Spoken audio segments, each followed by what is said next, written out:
I was walking down Main Street this afternoon, the late summer sun spilling golden light across the cracked sidewalks, when I saw her.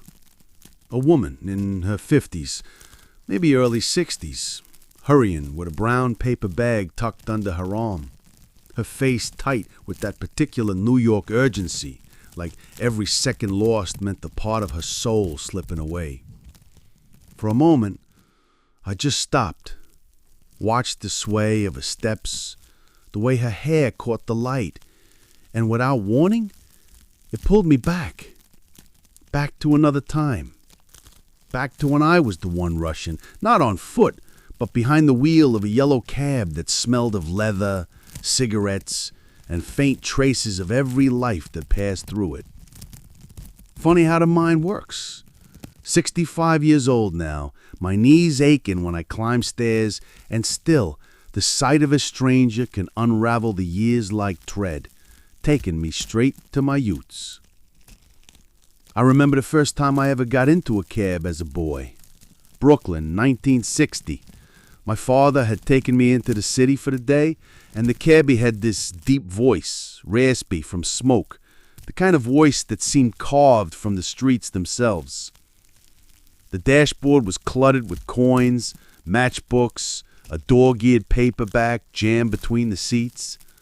I remember thinking, this man lives a life of motion, a life of stories, and I wanted that. School never quite fit me. I was restless, always staring out the window, dreaming of movement. By the time I was 16, I was working nights at a gas station, washing windshields, breathing in that sharp mix of oil and exhaust that clung to my clothes. Every driver that pulled in felt like a traveler from another world, and I craved to be the one steering, not just watching. When I finally got my taxi license in the mid-70s, I thought I had struck gold. That first day, Lord, I'll never forget it. Sliding behind the wheel of a checker cab, the seat cracked and worn, the steering wheel slick from years of hands before mine. The city was alive then in a way that's hard to explain now. Neon signs buzzed, the streets pulsed with music, Motown drifting from radios, the bass at disco rumbling from passing clubs. Every corner smelled of pretzels, hot dogs, and car exhaust. I was 20 years old, and the whole of America seemed to be waiting for me at the end of each fare. That woman I saw today, she didn't know it, but she reminded me of the countless faces I once carried across the city. Strangers whose lives brushed against mine for a few blocks, sometimes an hour, before disappearing into the night. And that was my beginning. My first real day behind the wheel still feels like it's playing on an old reel in my mind. I remember the nervous tap of my fingers on the steering wheel as I waited at the taxi stand, the radio crackling with static and dispatch chatter. My palms were sweating, even though the morning air was cool, and I kept fiddling with the little green light that told the world I was available. When the first passenger climbed in, a middle-aged man in a gray suit carrying a briefcase, I nearly forgot how to breathe.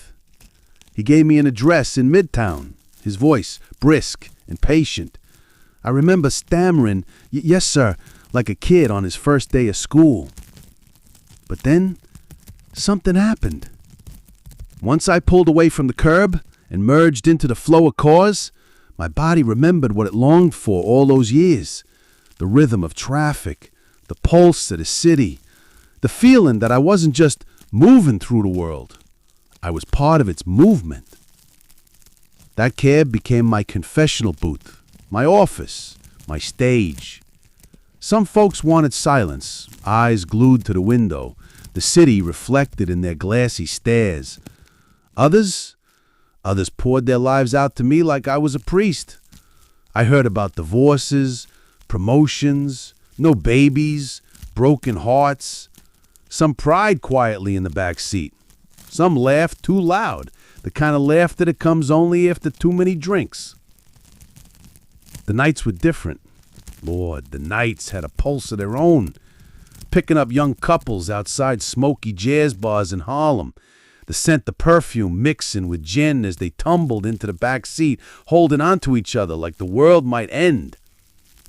Or the businessmen leaving late from Wall Street, ties loosened, eyes tired, reeking of whiskey and regret.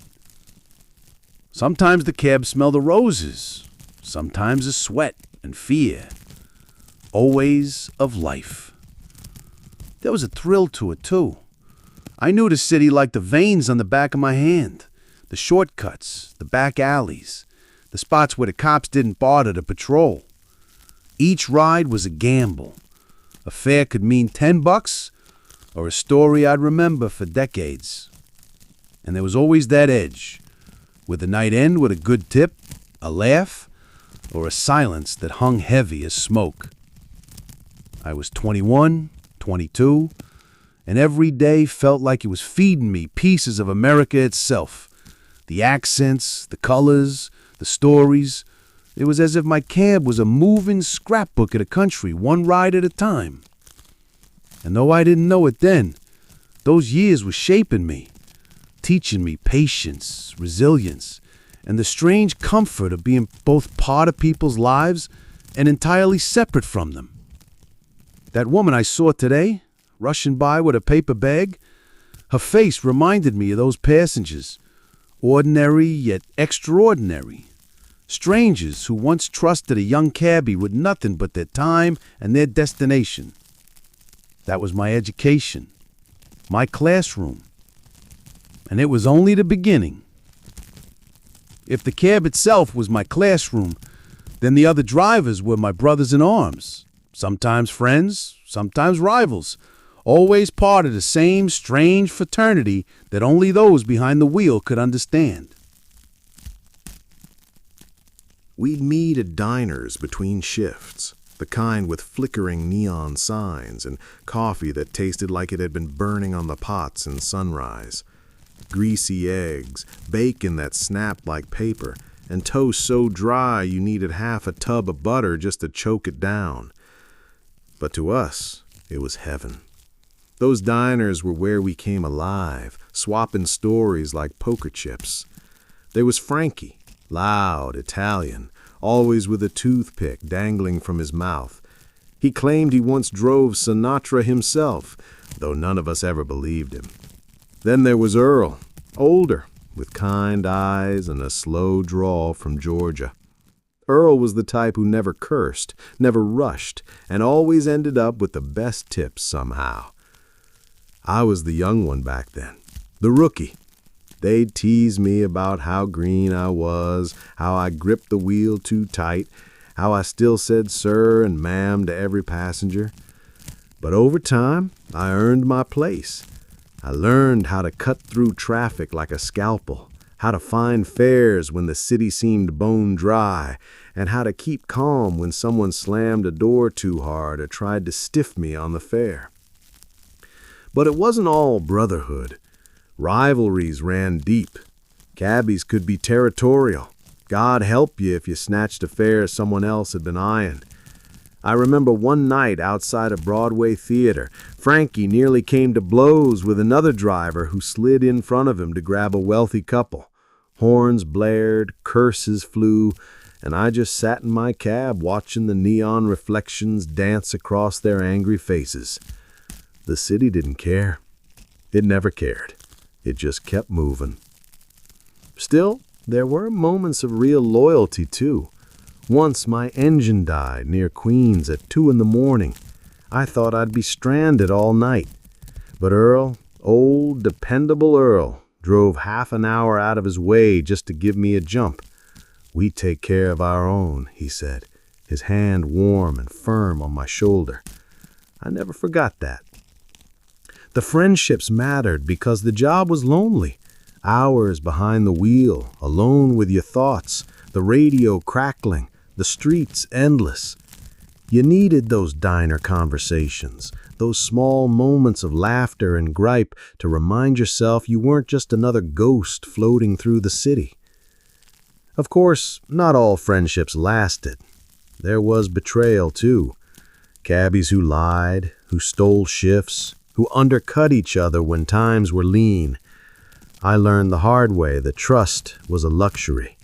In a city that never slept, survival often came first. But when I think back, I don't remember the bitterness as much as the warmth. The sound of coffee cups clinking at 3 a.m., the smell of fries cooking in the back, the low hum of voices swapping tales of passengers, of the night, of life itself. That's where I felt like I belonged, among those men, among the stories. Love came to me the way most things did in those years, unexpected, like a fair flagging you down in the rain. Her name was Margaret, though everyone called her Maggie. I met her on a Tuesday night, picking her up outside a bookstore on the Upper West Side. She slid into the back seat, carrying a stack of books so heavy they nearly toppled. She laughed as they tumbled across the seat, and that laugh, it was light, almost musical, the kind of sound that made you forget the city's chaos for a moment. She gave me an address downtown, but instead of staring out the window or burying her face in the books, she talked. Asked me about my job, about how many hours I drove, about the people I met. Most passengers never asked. They wanted the cab to be invisible, just a bridge between one place and another. But Maggie looked at me in the rearview mirror like I was part of the world she wanted to know. I remember the smell of her perfume, something floral but grounded, not too sweet. I remember the way the street lights lit her face as we passed through the city, how she held her books against her chest like they were part of her heart. By the time we reached her stop, she smiled and said, "You look like you've got 100 stories to tell. Maybe someday I'll hear 'em." Then she handed me a tip, folded inside a slip of paper with her number. I carried that slip of paper in my pocket the rest of the night like it was gold. My hands kept brushing against it between fares, my chest tightening with something new, something bigger than the cab, bigger than the city itself. We started seeing each other on my nights off. Cheap diners, late walks along the river, sometimes just sitting in my cab outside her apartment, talking until the sky turned pale. She loved that I drove, though she worried about the hours, the danger, the loneliness of it. She said I smelled like the city, coffee, gasoline, and rain, and I thought that was the most romantic thing anyone had ever said to me. But loving her while being a cabbie wasn't simple. The job took me at odd hours. I missed dinners, birthdays, little moments that mattered more than I realized at the time.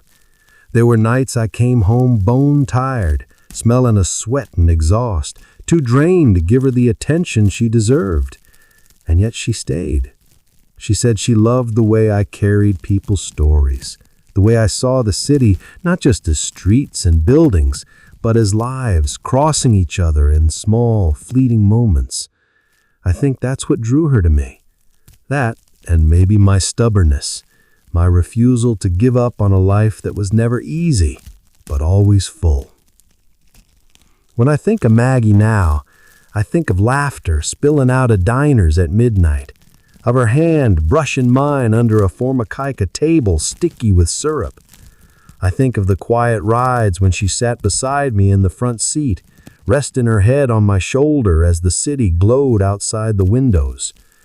She was the first to make me believe that maybe this job, this life, wasn't just about the passengers who came and went. Maybe it was about the ones who stayed. Maggie and I got married in the spring of '79. It was a small ceremony, just family, a few close friends, and a potluck reception in the basement of her church. I remember the scent of lilies in the air, the cheap champagne that fizzed too fast, and how her smile seemed brighter than anything I had ever seen in the city's neon lights. I was 24, already driving 12-hour shifts, and I thought I could balance it all. Love, work, dreams, responsibility. But life has a way of teaching you humility. The first year of marriage was sweet, like all beginnings are. We moved into a tiny apartment in Queens, 2 rooms, thin walls, and a draft that whistled in the winter. The rent was barely manageable, but we didn't care.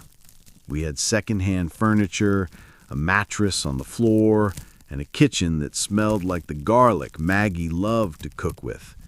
On nights off, we'd sit on the fire escape, watching the city breathe below us, dreaming about the future. Then came the kids. First, our daughter, Emily, with her wild curls and wide eyes that mirrored Maggie's. Then 2 years later, our son Daniel, quiet, thoughtful, born with a seriousness that seemed older than his years. Holding him in my arms was like holding the entire reason for living. But with that joy came the weight. Being a cabbie meant long hours, nights away, and a body that was always tired. I'd leave before dawn, come home after dark, the children sometimes already asleep. Maggie bore the brunt of it. Feedings, school runs, doctor's visits, while I was chasing fares across the city. There were days when I'd find Emily's drawings left on the table for me, stick figures of Daddy's taxi with her tiny scrawl. That broke me more than once. Yet, there were also moments of pure pride. I'll never forget the time Emily's teacher asked what her father did, and she said with a smile, "He drives people safely home." To her, I wasn't just a cabbie. I was her hero. Of course, the marriage wasn't without strain. Maggie would sometimes stare at me across the dinner table, her eyes tired, asking silently why I wasn't there more. I had no answer other than the truth, that the rent, the food, the clothes, the roof over our heads, all came from those endless miles I drove. I'd apologize with flowers when I could afford them, or with laughter when I couldn't. But we held on. Through arguments about bills, through nights when I came home too late, through holidays I missed because I couldn't turn down the fares. We held on because, beneath it all, there was love. A love built not on perfection, but on survival, sacrifice, and the small moments of tenderness we carved out between the chaos. When I look back now, I see that my cab was never just my livelihood. It was the thread that stitched our lives together. Every long night, every dollar earned, every story carried in the back seat. It all went into building a home for Maggie, for Emily, for Daniel. And though it cost me more than I sometimes wanted to admit, I'd do it again. Every mile of it. Kids don't stay little long. One day they're tugging at your pant leg, begging for candy, and the next they're rolling their eyes when you ask how school went. I felt that shift with Emily and Daniel more sharply than I ever expected.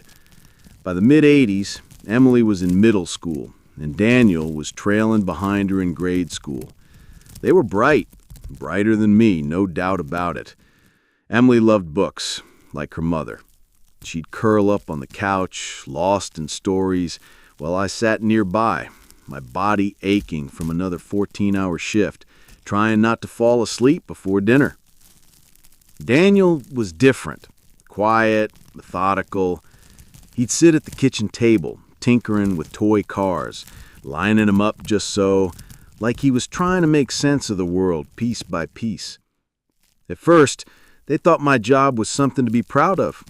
They'd boast to their friends, "My dad drives a taxi in the city. He knows every street." I'd see their little faces pressed against the cab window when I took them on short rides, their eyes wide as we cut through traffic, horns blaring, the city flashing by. To them, I was part of the magic of New York itself. But kids grow, and pride turns to embarrassment quicker than you'd like. By the time Emily hit high school, she didn't like telling her friends what I did. I caught her once. Someone asked at a school event, and she mumbled, he's in transportation." I laughed it off at the time, but it stung. Deep down, I wondered if she thought I hadn't aimed high enough. America was changing, too. The 80s and 90s brought new money, big business, the kind of flash I couldn't keep up with. Friends from my youth were moving into offices, buying houses with lawns, upgrading their cars every few years.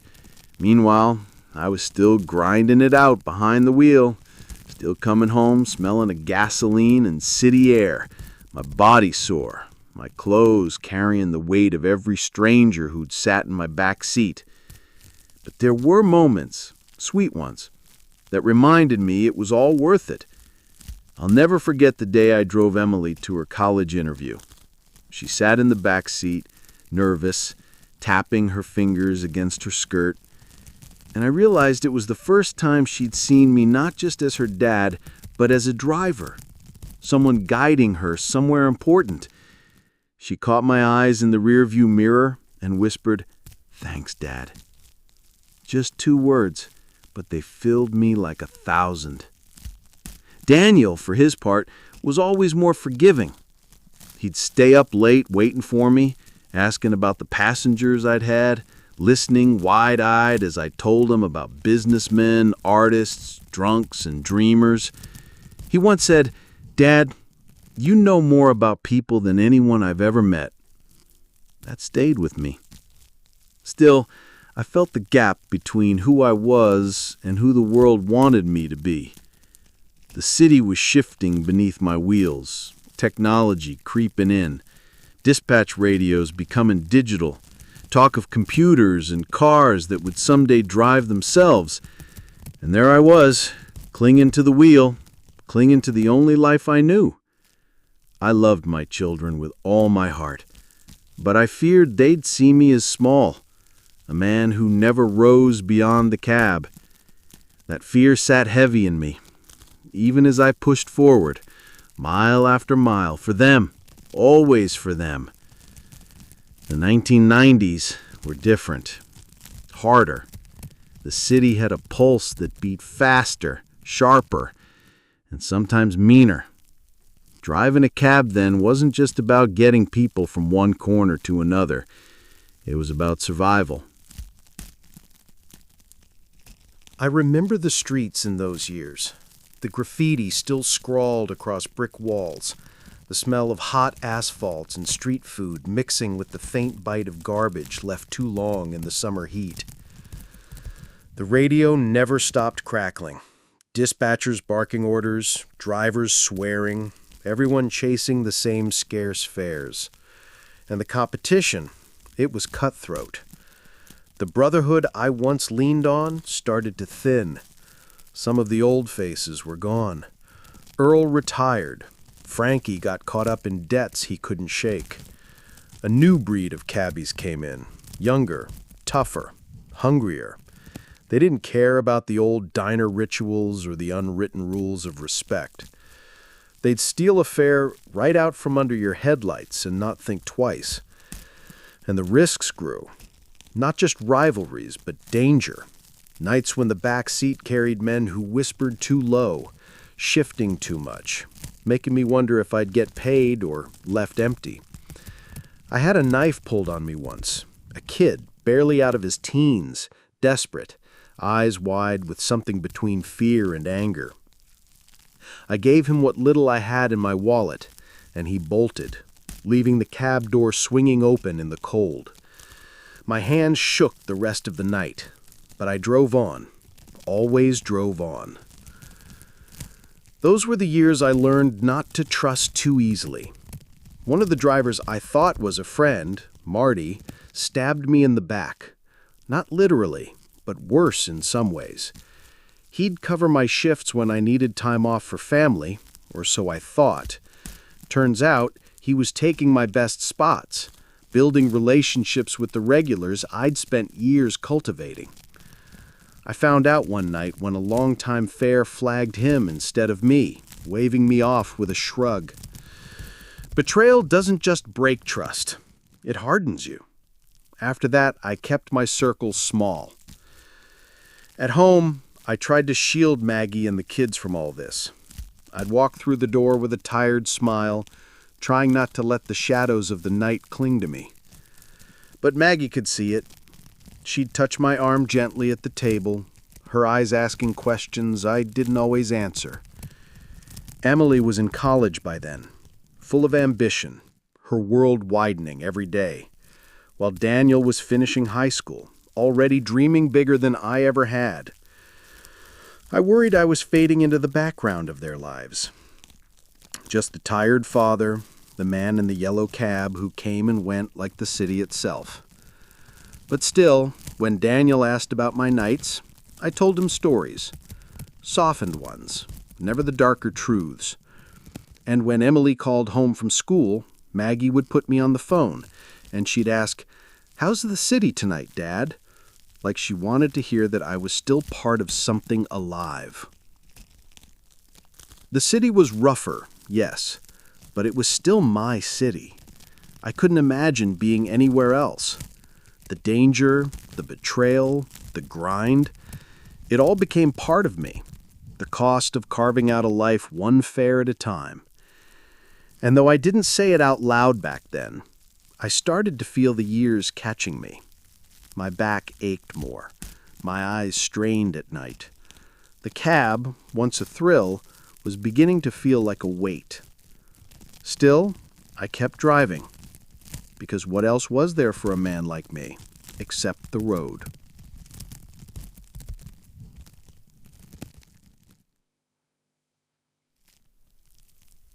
It was somewhere in the late 90s when I first felt it, that crack in the armor.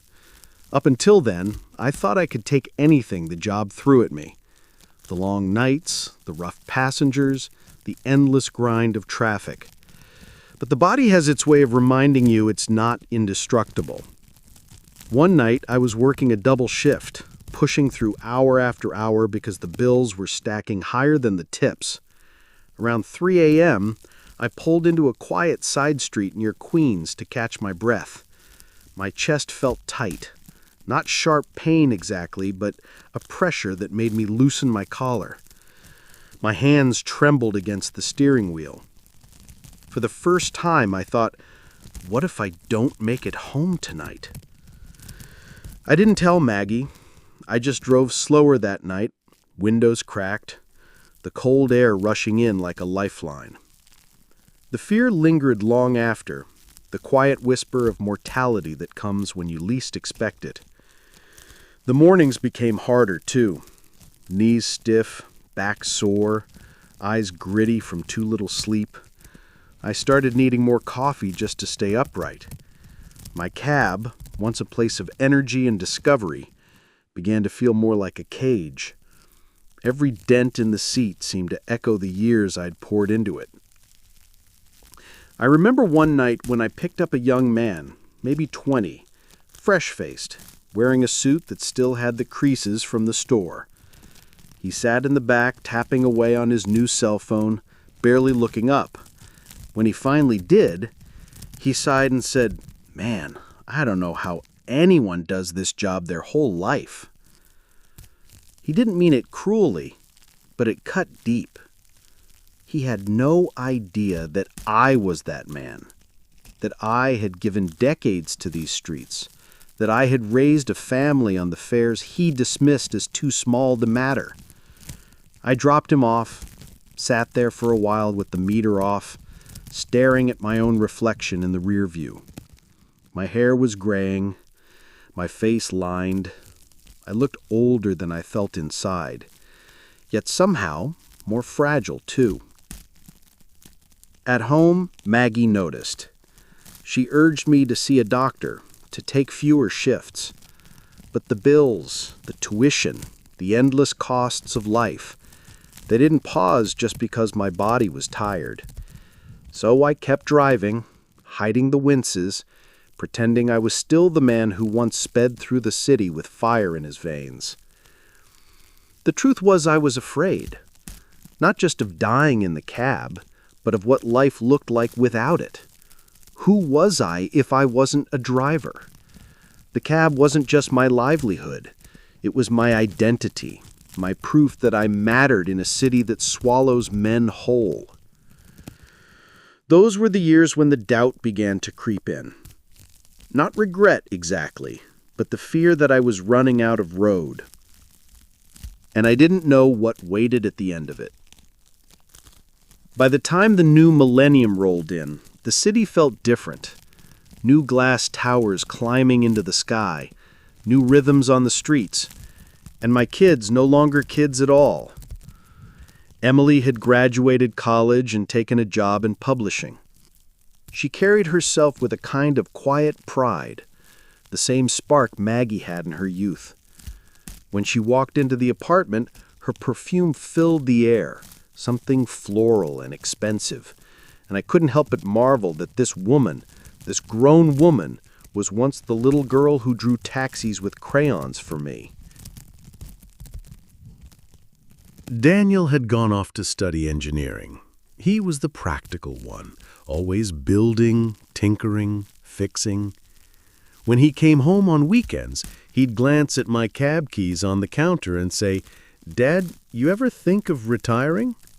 It was half joke, half warning.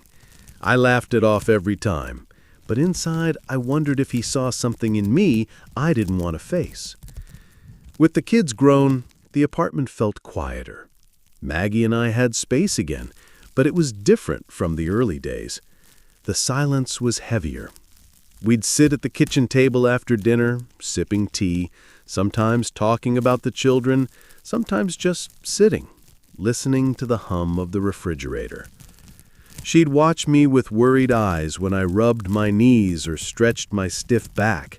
I'd smile and pretend I was fine. Work, meanwhile, was shifting beneath my feet. Technology was creeping in fast. Dispatch radios gave way to computerized systems, and talk of apps started buzzing around. Younger drivers, immigrants chasing their own slice of the American dream filled the ranks.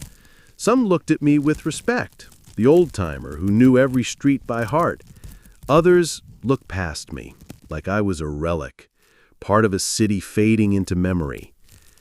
I felt it most when I picked up passengers who reminded me of my children. Young professionals, their faces lit by cell phone screens, too busy to notice the man at the wheel. They didn't ask for stories like Daniel once didn't look out the window and wonder like Emily had. For them, the cab was just a means to an end. And me, I was invisible. Yet there were still moments.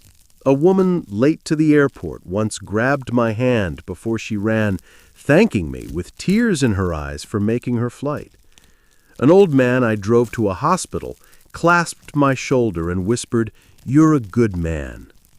Those words carried me more than the money ever did. But I couldn't shake the feeling that the world was moving on without me. Emily had her career, Daniel his ambitions, Maggie her books and her church circle. Everyone was stepping into new chapters while I was circling the same blocks, the same streets, chasing the same yellow light. Sometimes, late at night, parked under the flickering glow of a street lamp, I'd wonder if I was already becoming a ghost in my own life, still driving, still breathing, but fading from the story that mattered most. The years after 2001 changed everything. The city I had loved, the streets I knew like the lines on my own hands, felt different, heavier somehow, quieter in the wrong places, louder in the wrong places. The skyline I'd admired for decades was missing pieces, and the air carried a weight that no cab fare could ever measure. I remember the morning I drove past Ground Zero for the first time after it happened. The streets were oddly empty, the smoke lingering like a memory that refused to fade. I picked up a man near Battery Park who was shaking, a briefcase clutched to his chest. He didn't speak until we'd been driving for a few blocks, then whispered, "Thank you for getting me out of there." I nodded. The words stuck in my throat, my hands tight on the wheel. I realized then that every fare, Every person I'd carried over the years wasn't just a job. They were moments of trust, of connection, of humanity. Those months after the attacks, I felt more alive behind the wheel than ever before. The city needed steady hands, and I needed to be one of them. I worked longer hours, not for the money, but because someone had to get people home safely, to hospitals, to family, to the few places still familiar. There was gratitude in the eyes of everyone I drove, people clinging to normalcy, whispering thank you like it was a lifeline. Maggie watched me from the kitchen window sometimes, her face lined with worry. She would bring me coffee before dawn, and I'd kiss her cheek, smelling the faint scent of her favorite soap. I think she understood then why I couldn't stop, why every mile mattered. It wasn't just the fare. It was the life behind it, the lives I got to carry, even if only for a moment. Emily called more often then, checking on me, making sure I was okay. Daniel stopped by when he could, and sometimes I'd take him out for a short ride at night, showing him corners of the city he'd never known, streets that had stories older than him. He'd shake his head, laughing, "Dad, you still know every alley." I would just smile, feeling that old pride swell up in my chest. Even amidst the grief and fear, there was beauty. The city pulsed with resilience.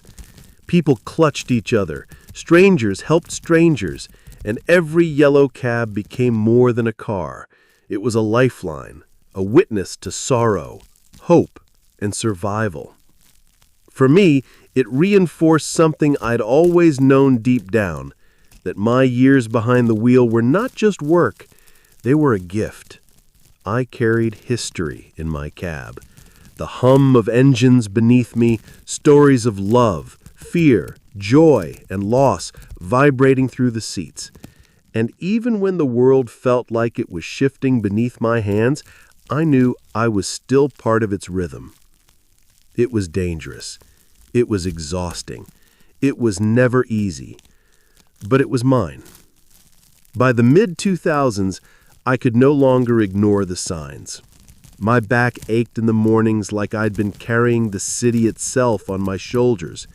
My knees protested every time I climbed into the cab, every time I braked hard for a late-night fare. Even my hands, once steady as steel, trembled slightly after long hours at the wheel. I remember one evening, parked under a flickering street lamp in Brooklyn, gripping the wheel with white-knuckled intensity and thinking, how long can I keep doing this? The thought alone made my chest tighten. I wasn't young anymore, and the city that had once been my playground now felt like a test of endurance. Doctor visits became more frequent. Maggie worried, hovering over me like a gentle storm, fussing over my diet, insisting on checkups I often brushed off. "You can't drive forever, John," she said one evening, her eyes glistening under the kitchen light. I wanted to argue, to tell her I was fine, but deep down, I knew she was right. Some nights, after dropping a passenger at the airport or ferrying a couple home from a late dinner, I'd sit in the cab, alone with the hum of the engine, and think about the years behind me. 50, 60, 70,000 miles of streets, stories, and faces. I could smell the city in my memory. Hot asphalt, spilled coffee, perfume and exhaust mixed in a way only a cab could hold. I could see them too, the strangers who had trusted me, the friends who had laughed and argued over greasy diner tables, the children I had helped guide, the family I had built around this chaotic life. It scared me sometimes, the idea of stopping, of no longer having the rhythm of the city beneath my hands, of losing that identity I had carried for decades. Retirement wasn't just leaving a job, it was leaving a life I had made with my own hands. And yet, even as the thought pressed on me, There were moments of clarity. A young couple sharing a laugh in the back seat, their joy contagious. A grateful nod from a weary commuter, eyes meeting mine in the rearview mirror with recognition. A note tucked under a tip, simply saying, "Thank you for the ride." Those small tokens reminded me that I had mattered, that my work had purpose beyond the meter. I began to understand that stepping away didn't erase what I had built. Every street, every mile, every story carried in that cab was etched into me. Part of the city, part of the lives I'd touched. Still, the reality of my body could not be denied. It was time to start imagining a life beyond the wheel, one where Maggie and I could walk together without me wincing, where the children's laughter didn't come from the phone, but from a living room, where I could finally rest without guilt. But letting go would be its own challenge. The last years behind the wheel were a strange mix of routine and reflection.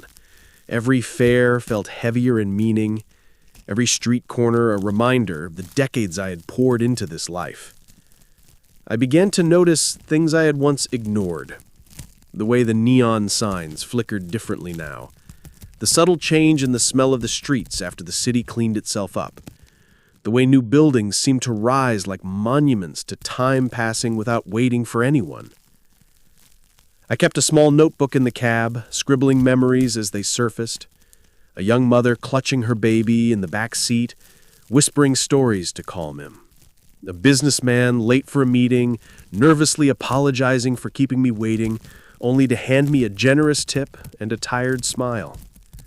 A couple on their anniversary, laughing over takeout boxes, oblivious to the world around them. All these moments, tiny fragments of life, became my quiet treasure trove. Friends from my past drifted away, some retiring early, some moving out of the city. I said goodbye to Frankie, whose voice was as loud as ever, but whose hands shook when he waved from his last shift. I hugged Earl tightly when he handed me a cup of diner coffee for what he joked would be my final ride. Those goodbyes were harder than any fare dispute or stolen tip. I realized that part of my life was leaving alongside them. And yet, there was gratitude everywhere. Strangers still appreciated the effort, the calm presence of a seasoned cabbie, guiding them safely through the chaos. I noticed it more in the smiles, the quiet thank yous, the gentle nods. The city had aged too, and together we shared this quiet understanding. It was the people, not the streets, that mattered. When I finally drove my last shift, I remember the smell of the leather seats, the faint scent of coffee and city air lingering. I parked under a familiar streetlight, the same one where I had pondered my limits years ago, and turned off the meter for the final time. I walked away from the cab slowly, feeling the weight lift and press all at once. The streets were still alive, but I was no longer moving through them as I once had. At home, Maggie was waiting. Emily and Daniel had come by. The kids who were once wide-eyed passengers in my life, now fully grown, proud, and confident. We didn't need to say much. The quiet understanding in their eyes said it all. I had done what I had set out to do. I had given them a life filled with love, laughter, and lessons, even if it was through the lens of a yellow cab. That night, as I sat on our balcony, watching the city pulse below, I realized something profound. My life behind the wheel had been full, messy, exhausting, beautiful. I had lived in the heartbeat of America, carried its stories, its people, its joy and sorrow, and I had survived. Not just survived, I had thrived. Retirement didn't feel like an end. It felt like the beginning of a quieter chapter, a time to reflect, to breathe, and to carry all the memories with me without the pressure of meters, fares, or the city's endless hum. Sitting on the balcony that first evening of retirement, I let the city breathe around me in a way I hadn't allowed myself for decades. I realized the truth I had been learning, slowly, mile by mile.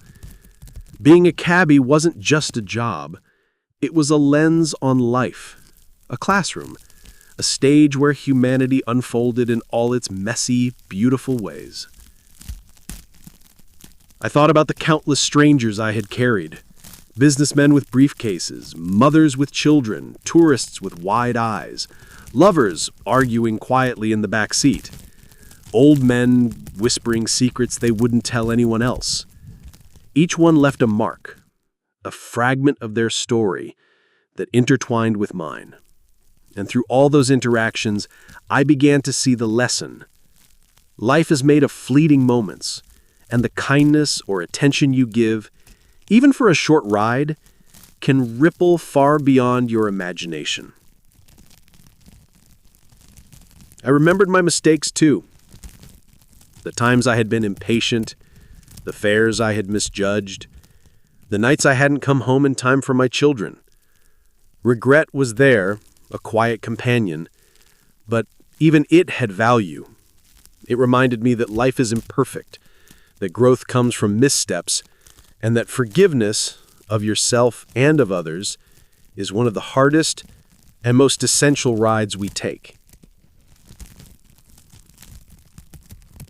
I thought about Maggie, who had endured my long nights and my stubborn pride, of Emily, of Daniel, how their lives unfolded, partly shaped by the sacrifices and the love I had poured into them. And I realized something vital. My life behind the wheel wasn't measured in miles or fares.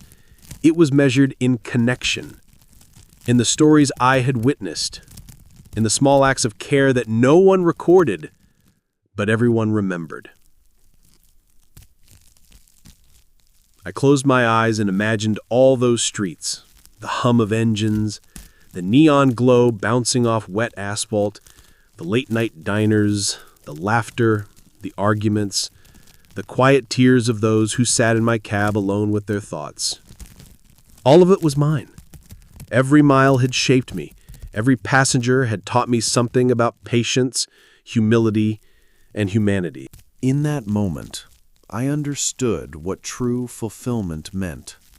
Not fame, not money, not accolades, but the quiet certainty that you lived fully, with purpose, with attention, with empathy. My cab had been more than a car. It had been a vessel for life itself. And finally, I let myself smile. The city still roared below, but I was at peace. I had lived a life of stories, and the stories were enough. Retirement settled over me like a soft, familiar coat. The city still moved, relentless and loud, but I no longer had to chase it. I walked the streets at my own pace, noticing details I had missed while glued to the wheel. The aroma of fresh bread from a corner bakery, the laughter of children playing in the park, the way the sunlight bounced off glass towers in the late afternoon. I met up with old friends occasionally, fellow cabbies who had also stepped away from the chaos. We'd sit in diners, drinking coffee that never seemed strong enough, trading stories of fares, near misses, and late-night conversations with strangers. Laughter came easier now, seasoned with nostalgia, and sometimes a quiet sigh for the days that had slipped through our fingers. Maggie and I found joy in the small rituals we had ignored for so long. Morning coffee together, long walks along familiar streets, quiet evenings listening to the distant hum of traffic, the city's heartbeat that I had once been so entwined with. We revisited corners of the city that had meant something. a diner where we'd argued over cheap pancakes, the fire escape where we had dreamed about the future, the bridge where I had confessed my fear of not being enough. Each place held memories, but now they were free of urgency, coated in reflection and gratitude.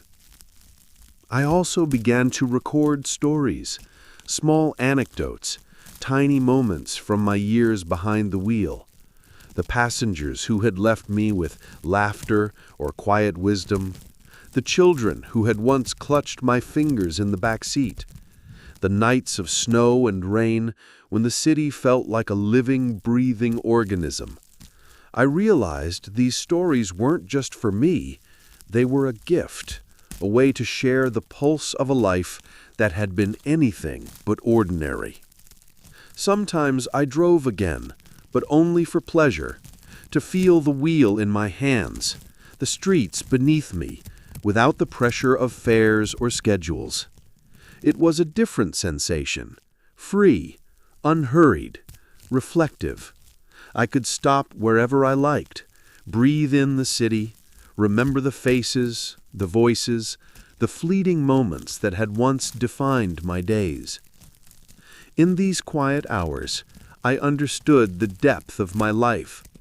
I had given everything to a job, to my family, to the city, and it had given everything back in stories, in connection, in a sense of purpose that no one could ever take away. I was content, truly content. And in that contentment, I felt an unexpected thrill, not of the chase, but of having lived fully, deeply, and honestly, mile after mile, story after story. Sitting on the balcony one evening, the city glowing below like a constellation of human stories, I felt a deep, quiet satisfaction. Life had not been easy, far from it. There had been long nights, aches and pains, betrayals, losses, and moments of fear I couldn't have imagined as a young man. But there had also been love, laughter, lessons, and small miracles tucked into every ride. I thought of Maggie, whose patience and steadfast love had carried me through decades of absence and exhaustion. I thought of Emily and Daniel, grown now, living lives full of promise, shaped in part by the father who had driven endlessly to provide for them. I thought of my friends, the old cabbies whose laughter and loyalty had been anchors in a sometimes unforgiving city. I thought of the passengers, the myriad faces that had filled the back seat of my cab. Their stories had become a mosaic, a reflection of humanity itself, sorrow and joy, impatience and grace, fear and hope. I had carried them all, and in doing so, I had carried the city, its rhythm, and its soul. And then I realized something profound. Every mile, every fare, every sleepless night, every tiny act of kindness, every moment of doubt, they were all part of a life fully lived. I wouldn't change a single one, not the hardships, not the heartaches, not even the betrayals. They had made me who I was. I leaned back, the warm breeze brushing my face, the faint hum of traffic like a lullaby. I smiled, feeling gratitude ripple through me, not just for the city or the job, but for the journey itself. I had lived fully, loved deeply, and borne witness to countless lives along the way. In that moment, I understood. The road doesn't end because you retire. It continues in memory, in reflection, in the legacy you leave in the hearts of those you touched. And I was at peace, knowing I had traveled that road well. I closed my eyes and let the city breathe with me, a final ride of the soul. And for the first time in decades, I felt completely, undeniably happy.